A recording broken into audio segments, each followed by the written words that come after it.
How to fix brightness not working on Windows 11. This tutorial shows you how to get your brightness controls back up and running on your PC. First, click on the Start button and go to Settings. From there, click on System and then click on Display. At this point, try dragging the brightness slider to see if it responds. From there, if the slider is grayed out or unresponsive, scroll down and toggle off Content Adaptive Brightness Control if it is enabled. After that, try the slider again and check if it is working now. In the next step, if it is still not responding, right-click on the Start button and click on Device Manager. From there, expand the Display Adapter section.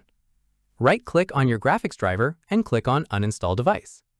At this stage, confirm the uninstall and restart your PC to let Windows reinstall the driver automatically. Once done, check if the brightness slider is now responding. Following this, if the issue persists, go back to Device Manager and expand the Monitor section instead. From there, right-click on your monitor and click on Update Driver. Click on Search automatically for drivers and wait for the update to finish. From here, restart your PC and check if brightness is working now.